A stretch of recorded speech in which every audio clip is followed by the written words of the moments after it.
You weren't going introspectively, like who you are, what you are? No, I was projecting as much as I could. And in my head, I'm like, I don't really know what theater is, but if that's theater, I definitely want to keep doing this.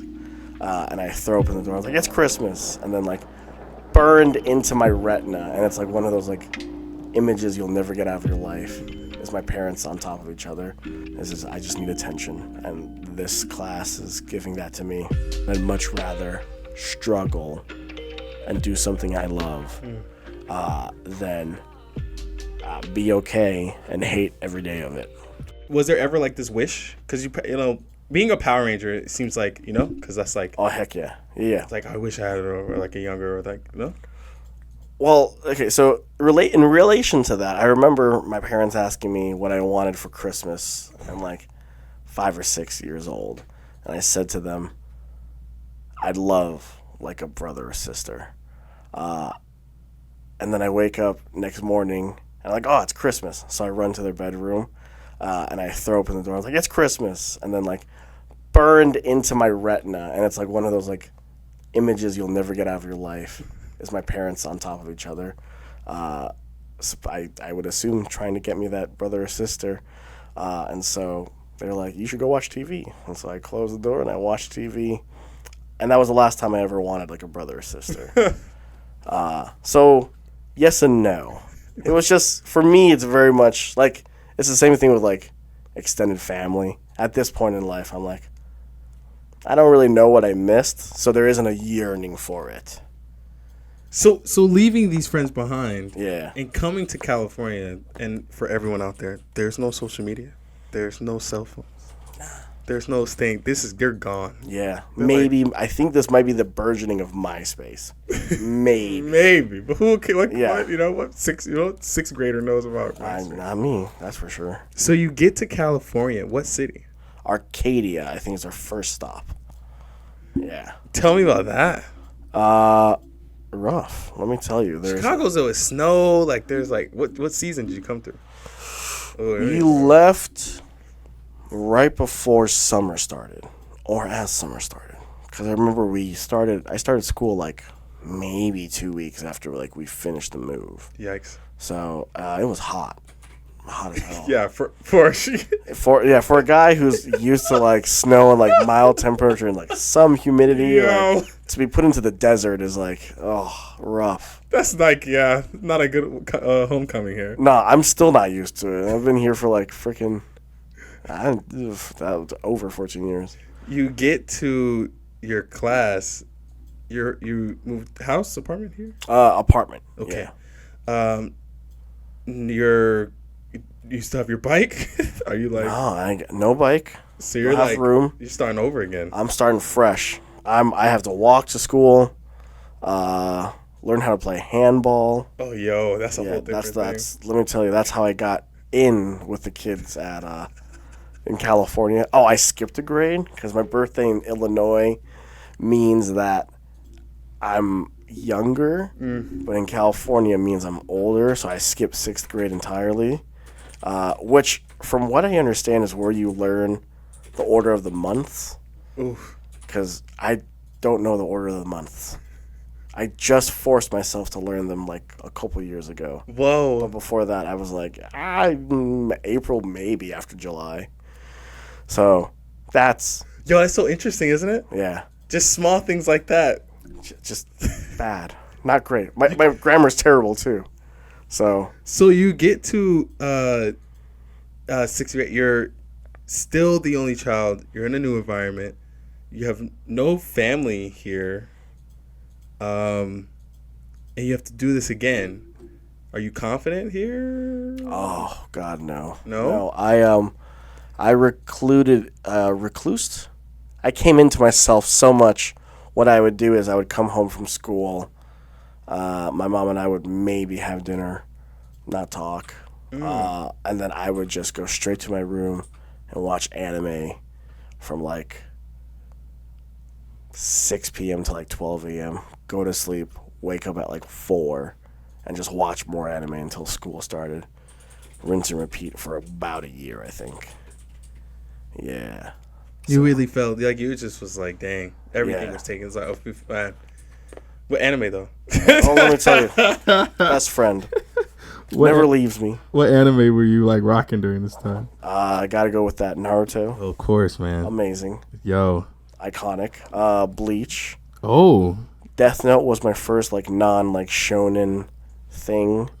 But I remember like digesting just a bunch of like those power creep mangas and animes. So like Beat the Vandal Buster, Hunter x Hunter.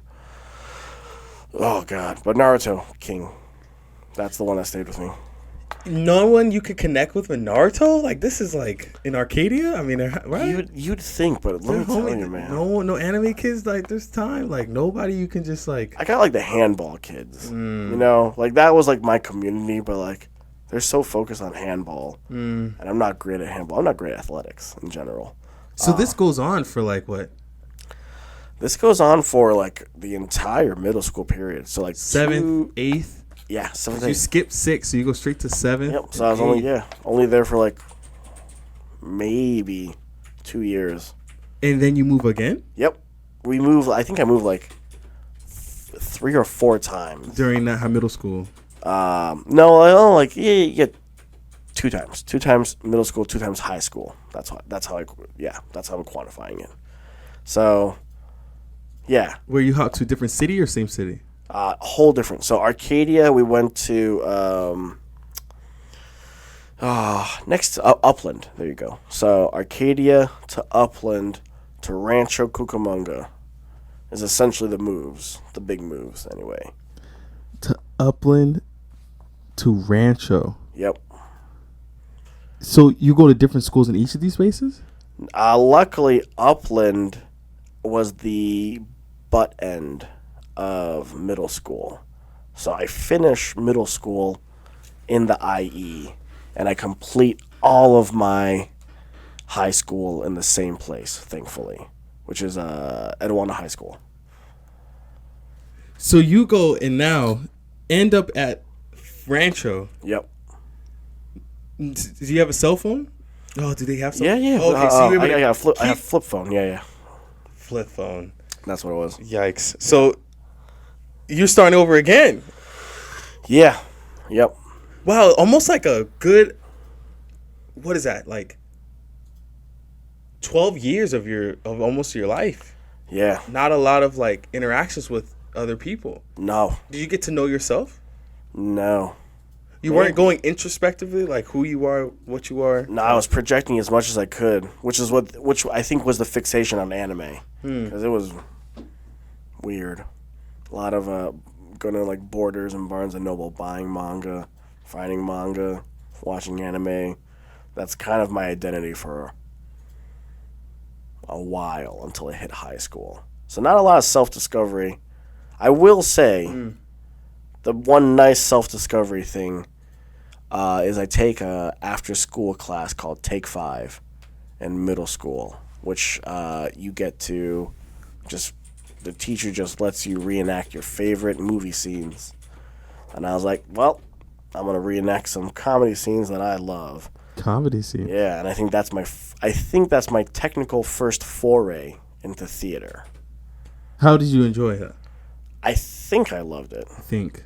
Why? Only because I can't tell you anything besides That you were just part of the club. I was part of the club, correct.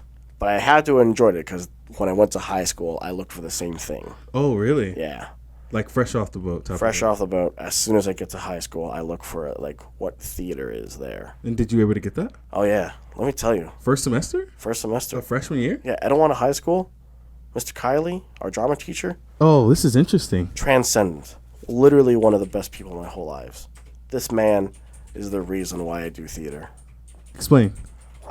First day of class, rambunctious ass class, let me tell you. Mr. Kiley is a tall, broad-shouldered, extremely muscular, extremely athletic man. No hair. He's a very aggressive-looking man. But he's teaching theater, which is ultimately an extremely empathetic art form. And so we're laughing, we're making noises. We're not really paying attention to him. And Mr. Kiley kind of cuts the crowd's jeering and like overall rowdiness, and he like calls a student up. And the guy comes up on stage of the classroom with Mr. Kiley, and Mr. Kiley hands him this orange. And then he tells the guy,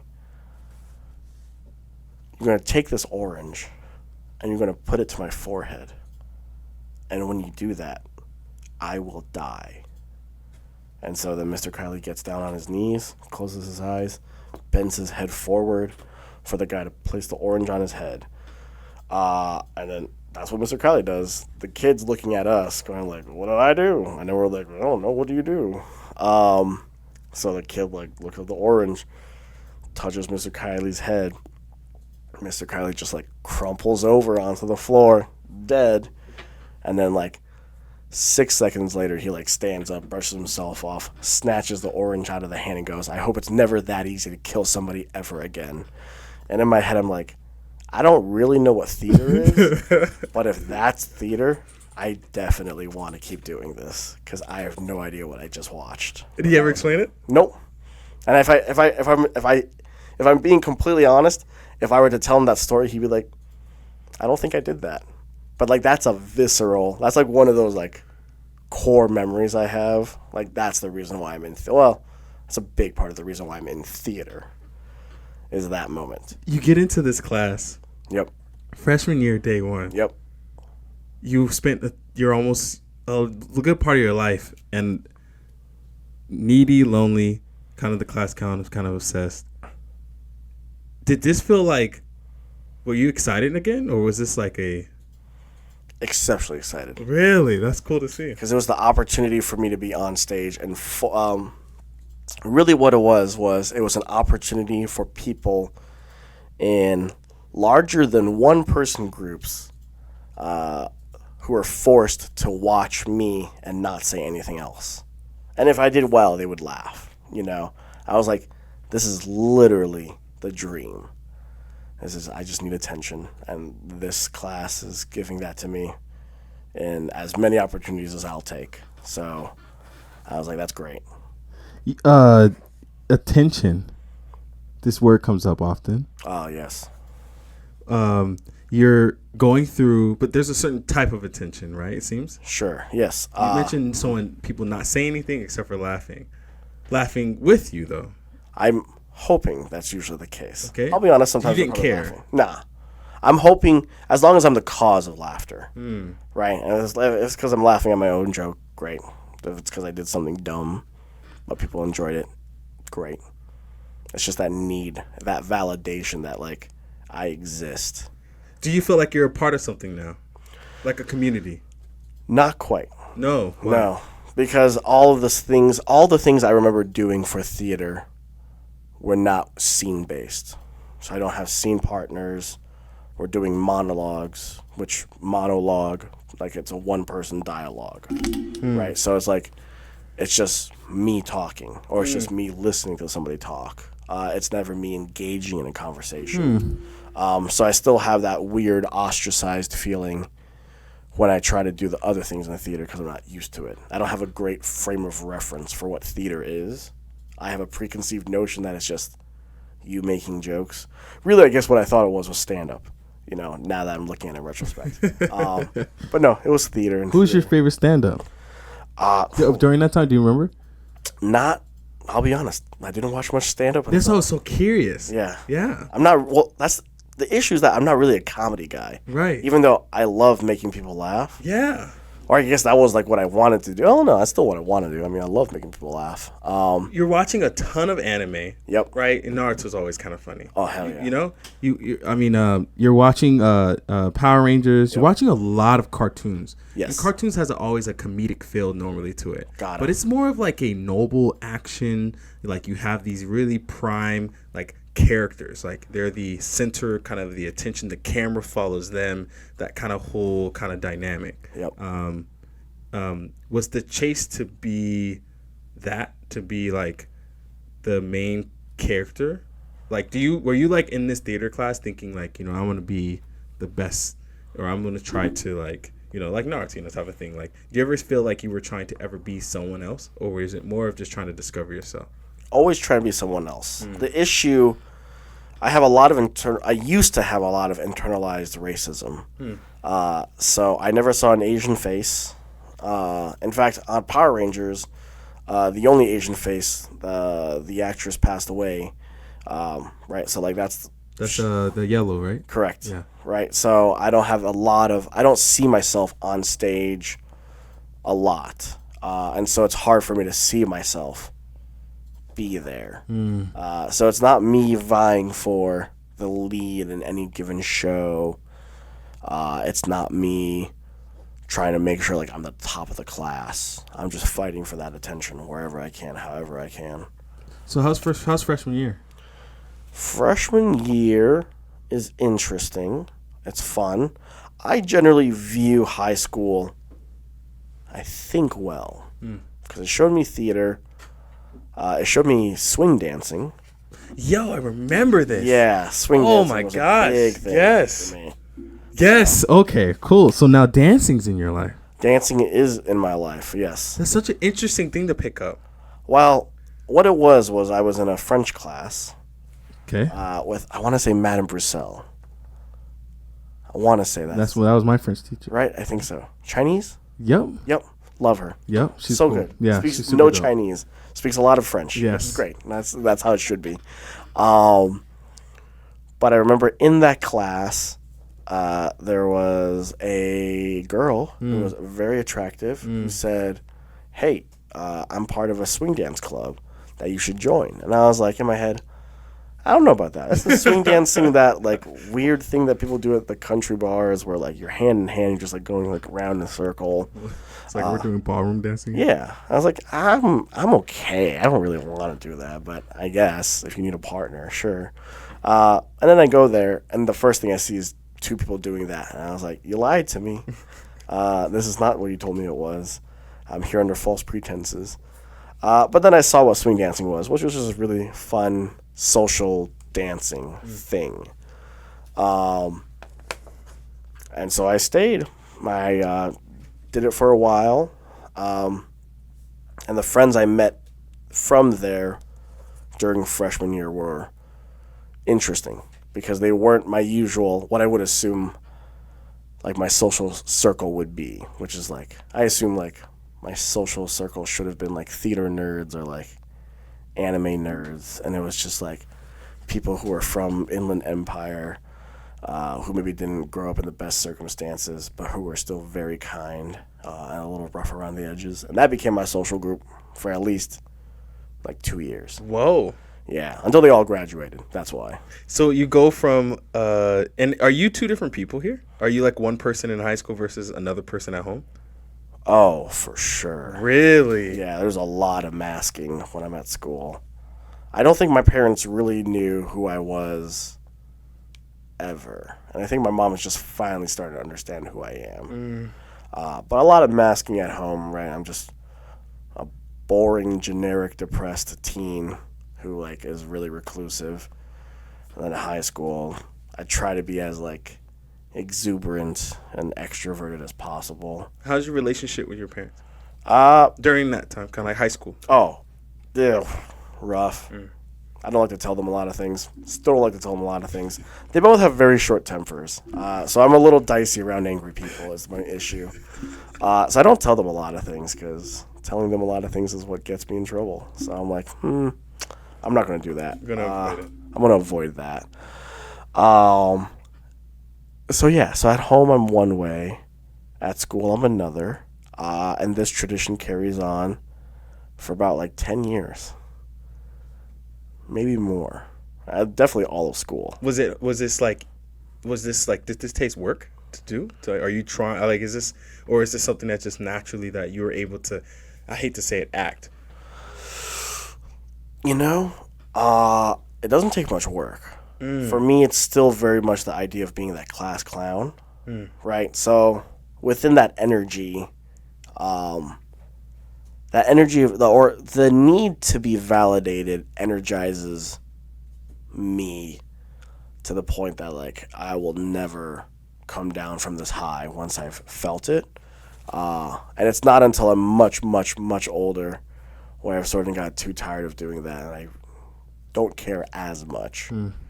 where I don't have the energy to do that as much anymore. So I validated to others. Sure, like just the validation of existence, right? Like Okay. somebody watching me, somebody seeing me, even like a quick eye contact. Even if I don't make eye contact with them, but I see somebody's watching me because I'm doing something, I'm like, great, like my existence has been validated. How do you feel about yourself? Generally, okay. Leaning towards never really happy. Yeah. Is it because you don't know what the example is? Is it because you don't know what happiness really kind of feels or looks like? Or I'm not trying to put thoughts in your head. Oh, no, but you're good, you're good. I'm just like I don't know if you ever kind of like contemplated that. I always think, sometimes say, it's because my parents had a hard time explaining how they felt about me, which I assume for most parents is, general adoration and love. But Asian people are not very good at that. So my parents were not very good at that. They're not American. No, they are Taiwanese. They were Taiwanese. Yes. And I imagine they're very strong in their culture. Were they able to pass that to you? No, because at a certain point, which was second grade, I guess this does tie in and make sense at a certain point. In second grade, prior to second grade, I was in Chinese speaking school only. And then second grade, they were like, it's time for you to assimilate into American society. And so they stopped teaching me Chinese so that I could become an American. And so it's because of that that I am more American than I am anything else. I'm more English speaking than I'm anything else. One of the things I think I love about theater, especially from what I've heard when I was because we were in high school together, about Mr. Kylie's class, is his the theater's description of love. What is love? What is love to you? Kind of like what is your relationship with love throughout this kind of high school time? Because I would imagine that you love theater. I don't know. Maybe I'm imagining at this time because you kind of love the validation and attention. What was your relationship with love? Did it feel like you were able to really or with others? Actually, that's a really, not just with people, but like what is kind of love to you kind of during this thing? Very intense question. All right. Well, as a teen, love is everything. I was a huge fan of rom-coms. Because at the end of a rom-com, people who love each other, regardless of what happens during the movie, will be together. So love is literally the thing I live for. And I find myself often in a place where I have a lot of love to give and nobody to give it to or, to have received, etc. And it's even harder because I don't have, and I assume it's because in my family life, I didn't have people telling me that they loved me. As an adult, with hindsight, I can see that my mom cutting fruit for me, my dad taking me out to watch movies even though he hates movies. Like, I understand that to be love, right? But because what I see love to be is only from the screen, the stage, my perception of love is like grand overt gestures of like, I love you in front of like multiple people, right? Like these grandstanding huge swaths of physicality where like people, like you're performing this action of love. So I guess as a teen, that's my perception of love, right? It's action, it's performative.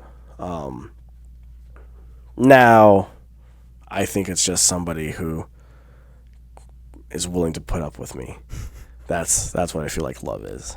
So yeah, that's sort of like my grand, like the spectrum of like what I think and defines love. Do we able to experience that in school?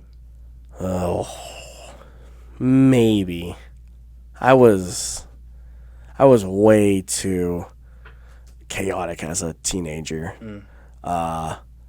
So I don't know if I did, I experienced it in very rare spurts. But I don't ever remember being quite stable in inner wise, if that makes sense, until after high school. Oh, and even then, not even for a while.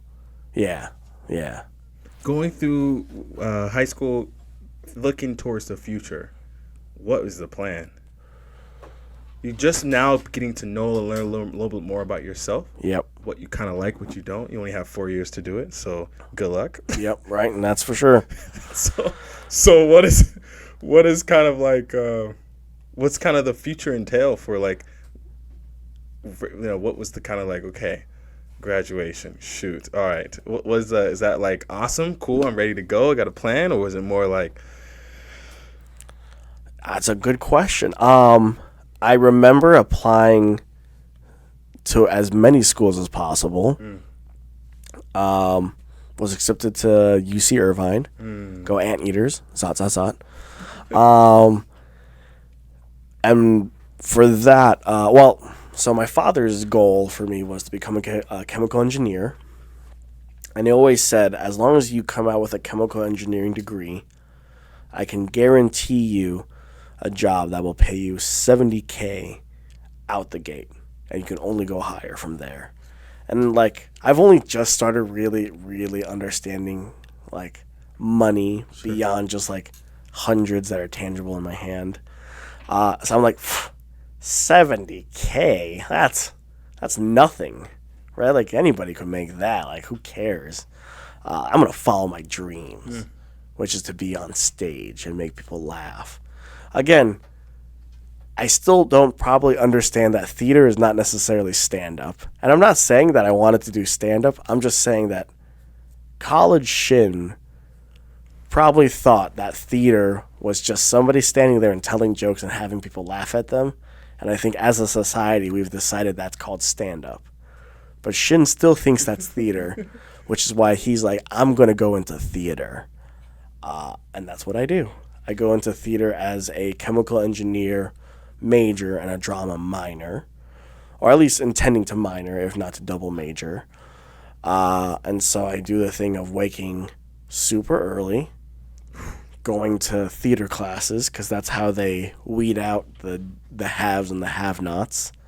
As anybody who's willing to wake up that early at least gets a shot at being in the school. And then going to chemical engineering classes after that. Did not go great. I'm a very bad student. So failed out of pretty much all of my non-arts classes. And I'm probably failing my arts classes too. And it gets to the point where I'm about to be kicked out of school. And so I pull some lie out my butt to the people who are auditing my student, what is it called? Like, they'll kick you out because you're not a student anymore. So, like, those people, I'm, like, lying to them, being like, I'll be better. And they believed me, which I'm very thankful for. And, I mean, technically I did do better because I just decided to take classes that weren't as hard. But at that point, my father had also put me into a bunch of chemical engineering internships during the summers. And I had a heart-to-heart with him. I was like, listen, I may be supported being a chemical engineer, but I'll never be happy. And I'd much rather struggle and do something I love than be okay and hate every day of it. How was that conversation? How was that like moment? A lot easier than I thought it was going to be. I've always known my father to be a very, again, short-tempered person. He's reasonable, but he learned that reasonability. It wasn't like something he was always raised with. So I just assumed he was going to blow up. But I can remember we were in a Chinese hotel because we were in Beijing. And I was like, I don't think I can do it. And he was like, okay, well then you got to try this theater thing as hard as you can. And that's what I did. So the rest of school was dedicated to theater and doing as much of it as possible. with some varied success here and there. And that is how college went for me.